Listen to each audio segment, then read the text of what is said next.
টাকা করো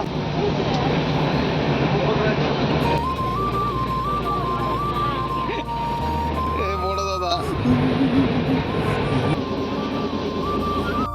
তো গাইস আমরা এখন কাঠপাটিতে আছি। সকাল 6টার সময় উঠেছিলাম। তো কাঠপাটি এসএমবিডি থেকে কাঠপাটি এলাম, এখানে আর একটা ট্রেন ধরতে হবে। তো ওখানে ভাইয়ারও বসছে, তো খাবার নিয়ে এসেছি, খাওয়া দাওয়া করবো, তারপরে আর একটা ট্রেন আছে, 1টার সময় ট্রেন আছে। তো চলো।